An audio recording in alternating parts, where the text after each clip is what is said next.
O fato é que as pesquisas mostram ano a ano que nós sempre temos os mesmos problemas. As crianças e adolescentes não estão aprendendo o que devem na idade certa e, muitas vezes, a evasão escolar é enorme.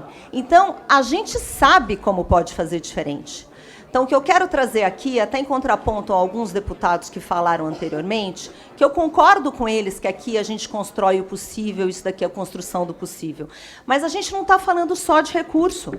A questão aqui, como fazer diferente, é como a gente pode formar professores, capacitar professores, valorizar professores, através de educação continuada, formar gestores e promover redes de aprendizagem e avaliar esses professores. Porque, muitas vezes, o que a gente vê é que os professores não estão no lugar certo, fazendo a coisa certa, educando da maneira certa. E o Fundeb precisa garantir e induzir essas boas práticas.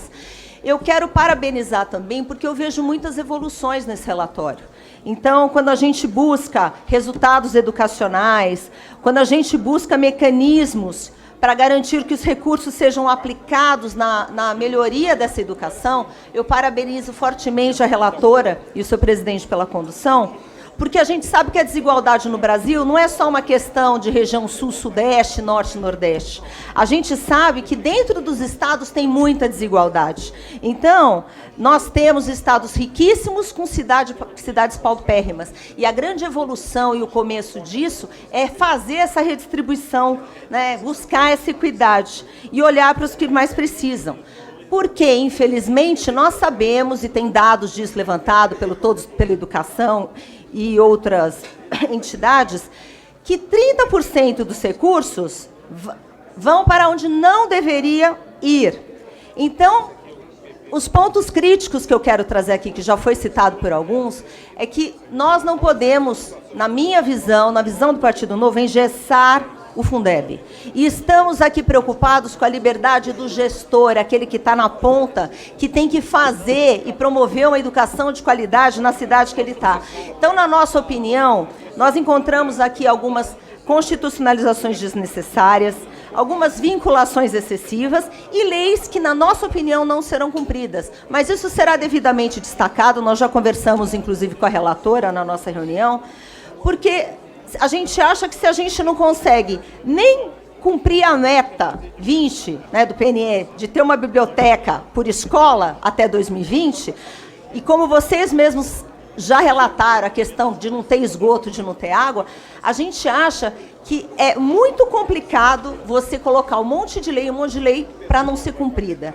Então, hoje, na nossa opinião, o CAC não deveria ser constitucionalizado, não está regulamentado, isso pode representar um problema para o gestor da ponta, isso pode representar judicialização, isso será destacado para nós podermos discutir um pouco mais, que a gente acha que é um ponto realmente que temos que refletir. A outra questão aqui é a questão dos 70%, né, tem deputados que defendem o aumento deste valor.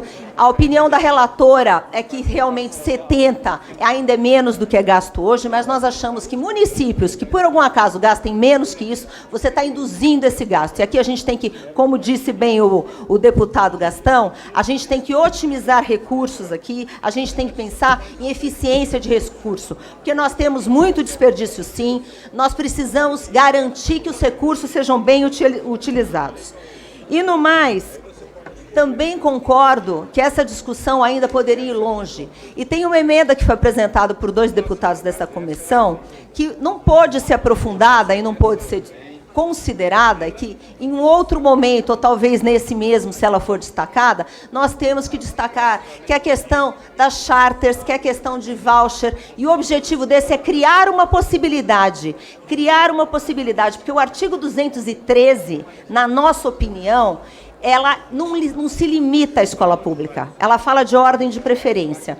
Então, quanto mais alternativas um gestor tiver para poder promover qualidade e trazer educação de qualidade e oportunidade para todos, nós temos que pensar nessas situações.